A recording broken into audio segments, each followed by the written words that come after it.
I wanted to speak today is about major populam, chidushim, but it's the discussion of the idea of bitachon, or trust, for the coming of Moshiach.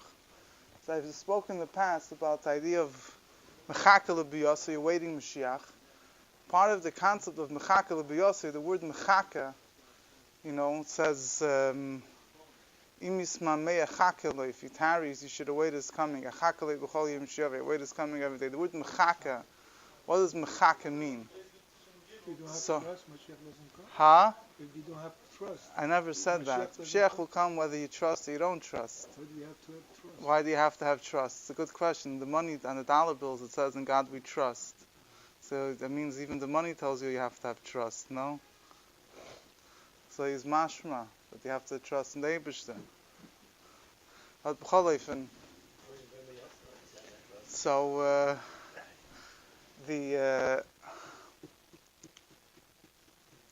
idea of bitachon, the idea of trusting, the idea of trusting the Eibishter from Moshiach, there's the word mechaka. There's a mimer of the Rebbe Rashab, Avram Zokan Baba Yom Samach Baba. It's a famous mimer. It discusses the Zoyar on the pasuk Elokim Yasel and Mechakaloi. The Eibishter will reward those that await him. And he writes, Pshat, he says that the meaning of Mechaka, it's not Rebbe Rashab's Chiddush, he says the meaning of Mechaka, awaiting, has two meanings. It has Hamtana, you're waiting for something to happen. It also has the meaning of Tikva, of hope, of bitachon.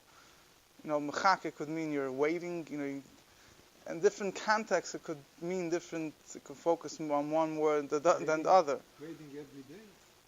Chakalei b'chol yom sheyavin. The Rebbe says, "Shu'ascha kivino kol hayom." That the whole, not just the whole day, the kol hayom, every second of the day, the whole klolos hayom. Yeah. What is a person's goal in life? That he should become a lamb, and he should make money, he should have material blessings, spiritual blessings. Huh? America based on money. America is based on money. So what's a person's goal? If a person really wants money, let him hope for Moshiach, because the money he has today. So you'll take them. What? No, but Ashrei kol choicheloi, imis mameya chakeloi, doesn't just mean you should wait. It says Ashrei ha-mechake v'yagim. Mechake doesn't just mean wait. It means he trusts, he hopes. That's clearly in the psukim. Listen, the one that spells it out clearly is the Rebbe Rashab and the Maimer of Ramzak and Sanva. If you want to know in the earlier Mefarshim that Adak the Machlo, I don't know, I didn't get a chance to check. But it says, what does the money mean? You were waiting, the cane didn't come. So that's the Lashon Tzipisa. Tzipisa means tzipisa. It means really waiting, not hope. Hope. You hope a little bit. Expect. Living by being it's going to come. 2,000 years we expecting. What happened? It's a good question. What about 10,000? And I can tell you, if you know you're expecting a lottery win, you cannot live 5,000, but you'll wait. I don't mean you, me. So over here, it's a very good question. We discussed this in the past. The word take is that I thought it's a very Yisraelistic word, but it's a very simple word. If you believe something will really happen, the more time it takes for it to happen, is it right that it's going to happen right now? What's the mashal? Simple mashal that I made up, but I think it brings out the point. If you have someone, your friend tells you, I mentioned this before, your friend tells you he's going to come tonight.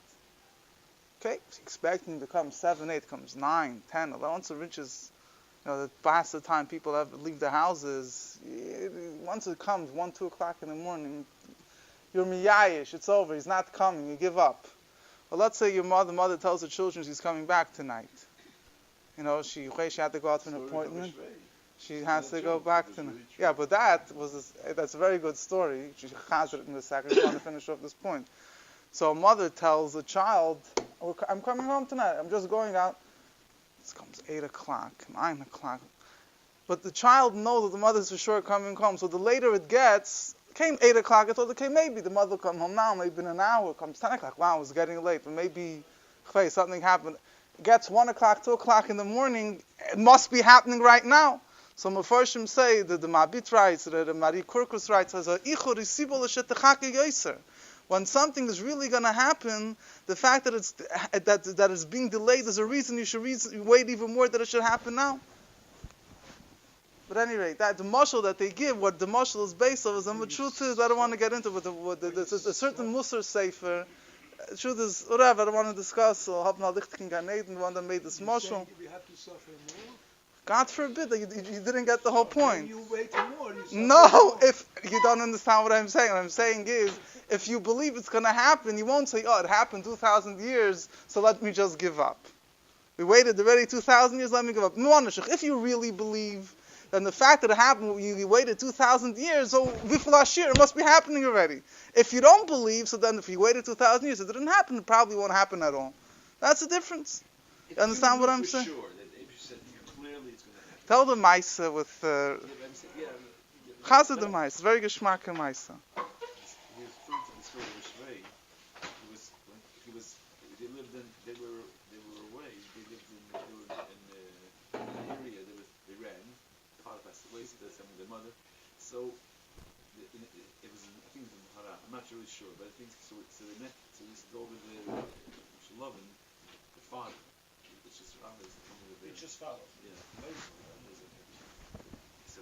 So the mother, Munya Shvei, met them, and he weren't allowed to talk in the street with, it was terrible because the scum would talk. But she was Ramis and she wants to ask him very something very important. He didn't know who she was. They were running this time. He didn't know who this Lubavitch family was. They had no idea who she was. Be a spy, you know. I called upon him. She modeled him quietly. She I need to take my child to yeshiva. My child is here. He says, no, there's no yeshiva here.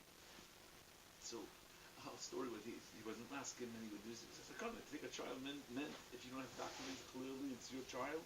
You can send you to Sibir in a second. So no problem there.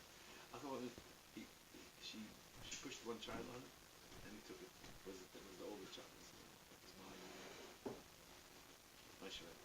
But afterward he Rabbi Isaac, first was Baruch Shalom. Then it was afterward Isaac, and every time she did it, are you crazy? You doing it? Anyway, he wouldn't take any more children. And this child was turning 6 years old. Actually, turning 6 years old. So a couple of them, she just didn't ask him. She found out when he was coming and was leaving. She picked up her child and put him onto the train, on the luggages. I told him, Mila, it's laying quiet, nobody can see you. And I told him that he didn't know, but I took the child. And he told him, don't, and she told him when they left, she told him, Yankel, I'm going to come, as soon as I have an opportunity, I'm going to come over there to you guys. Rabbi Shvei turned it already to be 5.5 to 6. He used to go every single day, walk from yeshiva to the train on his own, without shoes. Didn't have shoes. 7 years old. A 6-year-old. 6 years old. He went every day to the train to look for his mother, but for all the time until she came. When she came, I remember heard the story. She said when he came, he saw her. She didn't see him. He was a little baby, a child, and she's looking around. Where am I going to find the person that'll help me? Tell me where the Lubavitch Yeshiva, the Lubavitch Chassidim are. She's coming to Samarkand. She couldn't find, and all of a sudden she's standing. She feels a child, a hand, grabbing her and saying, "Mama." And she was shocked. What, Yankele? How did you know I'm coming? She said, "Mom, you said you're going to come." Every single day he went because he knew his mother said she's going to come. He knew she's going to come.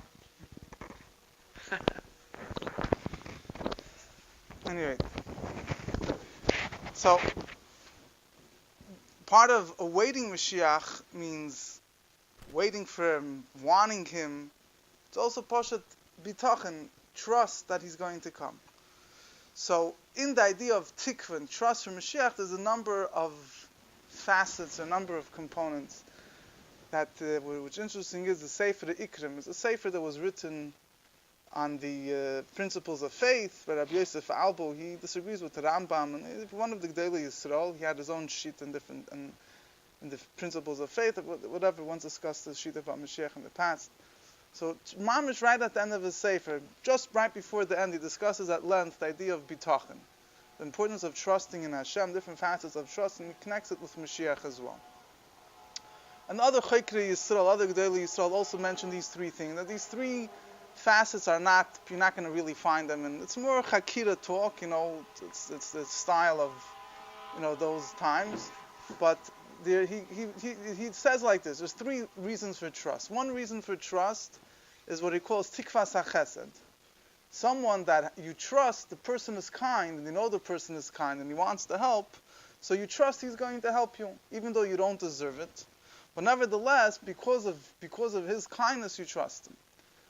The second thing is what he calls tikvas hakoved. Tikvas hakoved means that you trust that he's going to help you because it's honorable for him that he helps you. What does that mean? Let's say somebody took care of someone. Somebody took someone under their wing. So if that person is not going to continue taking care of them, so then it's going to look bad on the person himself. So the person that's benefiting from this caretaker could be that he doesn't deserve it, but nevertheless, he knows that the person that's taking care of him will continue taking care of him, because otherwise, that person will be making a fool out of himself. He will be disgracing himself by not fulfilling his what he was doing until now. It looks disgraceful. The third level of trust is what he calls tikvas havtacha. Tikvas havtacha means you hope for something because you were promised it. So now, somebody promised you, and you know he's going to keep his word, so you trust that it's going to happen. So he explains like this. He explains there's a difference between these three things. He says the meshubachas, the best, highest form of trust, in other words, is in the sense, not the one that you know, the one that you know for sure is going to happen are the other ones, but the best form of trust, that is a form of trust that you trust a person's kindness, right? Because in that thing, what should you trust a person's kindness? Trust a person's kindness means there's nothing to do about you whatsoever. It's you. I'm sorry. What he says is like this. He says when a person trusts, he's speaking about obviously trusting the Eibush. When you trust the Eibush's kindness, that itself causes that the Eibush should be kind to you. Because if a person really has bitachon in the Eibush, he really trusts the Eibishter's chesed. So even if he's not deserving, the Eibishter will help him. But providing that he really trusts in the Eibishter. So tikvas ha-chesed, the trust of chesed, is in a certain sense, in a certain sense, is the strongest form of trust. Because from one hand, the person doesn't feel he deserves it. But he trusts so much that the Eibishter will do it out of his pure kindness, that itself, so to say, makes it happen. Providing that he doesn't, sometimes just bitachon is al hasafik, so also, but it's not. Then he says, but on the other hand, it's not such a bitachon, it's the most meshubachas, it's the highest level of bitachon in the mitzad the person's avodah, but mitzad trusting the Eibusher. In other words, when we're talking about which of these three types of trust is the one that you could say that is the most truest trust, that you could really know for sure it's going to happen, mitzad the actual thing itself, not just because it trusts the Eibusher's kindness. So, first of all, that the Eibusher will do it mitzad his own honor is more true. In other words, the fact that his own honor means it's totally independent of the person. The fact that Yidden are in Galus is a chilul Hashem. It's a desecration of the Eibusher's name. What did Moshe Rabbeinu tell the Eibusher when the Eibusher wanted to kill the Yidden by the Chet Hegel? He says that what are the Egyptians going to say? That you took them out of Mitzrayim, or by the Meraglim, whatever, different psukim, I think it was by the Meraglim, said that the Goyim will say they're not going to understand what happened. They're going to think they weren't able to keep taking care of them in the desert, so you killed them. So he basically says it's a chilul Hashem. So it's a desecration of the Eibusher's name if the Eibusher won't take care of them. So even though the Yidden don't deserve it, but he was relying on the Eibusher's, it's not covered for the Eibusher. So this level of bitachon has a mile in the sense that even the person is not deserving and he doesn't have such full bitachon, even if mitzad the person is not deserving, doesn't have such full bitachon, the Eibush will do it. Mitzad is pure kindness, but it's more true. In other words, it's more reliable from all aspects involved that you could say it's going to happen, because if it doesn't happen, it's going to reflect bad, so to say. It's going to be desecration of the Eibush's name. What is bitachon and what is the emunah? What's the difference between bitachon and amunah? The first of the Sikh in Shmois, the Kudei Sikh is Chelek Lamed Vav, the first Sikh of Shmois, I believe, very fundamental Sikh, which I don't have time. I mean, it's a very beautiful Sikh to speak about. But in general, Amunah means you believe in the Eibishter, but Amunah could also mean that you believe whatever the Eibishter does is good. If things are negative as happening to you, believe that the Eibishter is Gamzula Toiva. You know, the Ayel Rebbe speaks about in Tanya, about accepting the Eibishter does is good. Bitachon means that you believe that even if Al Pi Teva doesn't make sense, that things should be good, and Al Pi Seichel, the person could say that he doesn't see any merit that he has, that he deserves, the Eibusher should do good for him, but he has pure faith, Eibusher will do good for him. That bitachon, that's why the Rebbe learns bitachon. It's a shtickle achidish of the Rebbe in a certain sense, when the Rebbe brings the Chavos Alavavis and such, but there are, not all Gedolei Yisrael always understood bitachon in that light. It's not the Rebbe's chiddush, but I'm saying that in other words, there's other Gedolei Yisrael that said bitachon means you can't say that a person can be 100% sure of anything will happen. The Rebbe says no, bitachon means even if a person doesn't deserve it, if you really, I mean, I say Frikrim really just says a similar word to what I mentioned. But that's the difference in Amunah and bitachon. It means I believe what the Eibusher does is good. Do I really trust that it's going to happen? It's a separate story. It will happen what the Eibusher thinks is good, not what I think is good. Any rate, so he says the most tikva achi amitis, the most truest form of trust, is you trust because the Eibusher promised.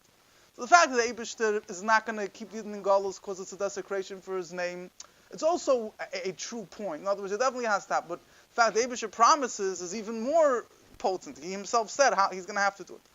So he discussed in other daily Yisrael, they discuss at length various different psukim during the history of the Jewish people, how we see these three different facets of faith and trust in the Eibusher playing itself out. For example, by Gulas Mitzrayim, the redemption from Mitzrayim. So not the Ikrim, but other Svarim, they explain that you see also over there, certain Midrashim explain how the Eibusher said, the Yidden don't deserve to go out of Galus, I'm taking them out for my sake, because of the promise that he made to Avram Avinu by the Bris Ben Absarim, that he'll take them out of Galus, or because of the Eibusher's Chesed. In other words, you see these in different psukim about the Gula Hasid, the future redemption. You also see the Eibusher says, I'll do it for my sake, for that it shouldn't be a desecration of the Eibusher's name, or and so on and so forth. So now he says the Ikrim focuses a lot. I mean, he goes through a few different chapters in Tillim and other things, discusses at length, which I don't remember, not going to get into. But he says how you see that in the different psukim where it discusses the Navi is, particularly in Tillim, where, so to say, the prophets are wailing and begging Hashem to end the Galus. So you see these three, you see in a number of places. One hand you see how, for example, you have the pasuk that speaks about how Yidden in Galus are, shachal offer nafshenu, where our souls hit the earth, we hit rock bottom.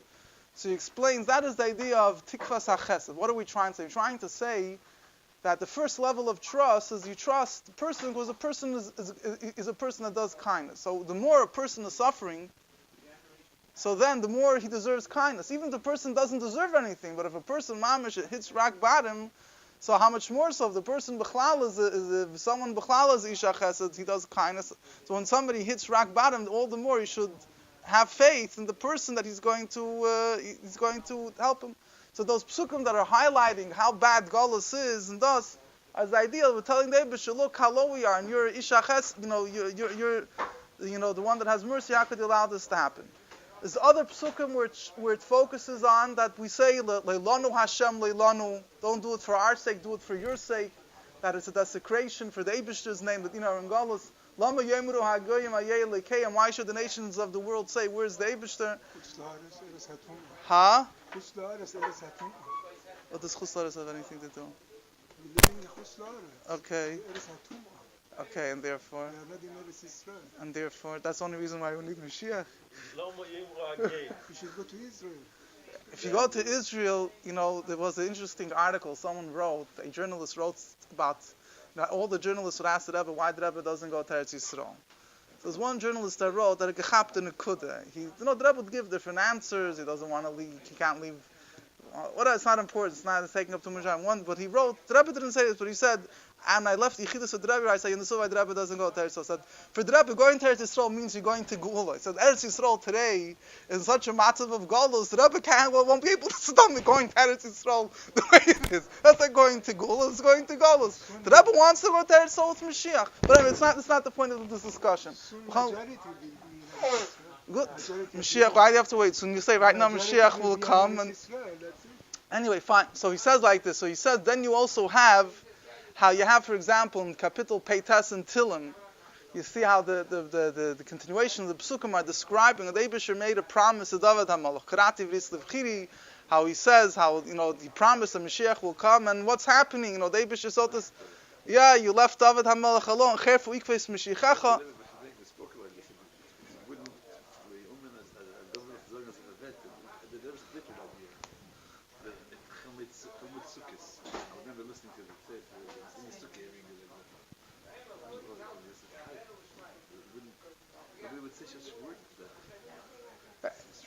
Yeah, so he says that this is whatever. These are the three facets. Now, there's another nikudah I want to emphasize, which is that these are all levels of. So then he says, now what does it mean to us? It means to us that you mentioned before, it's Ipisali Yeshua. Chacham tell us we have obligation. One of the questions, first question to ask a person after 120 years, is if he waited Mashiach's arrival, the salvation. Now there's two things over here. One thing is Ipisali Yeshua really has, he says, first of all it means the general Yeshua, the general hope for all Yidden, the general salvation for all Yidden.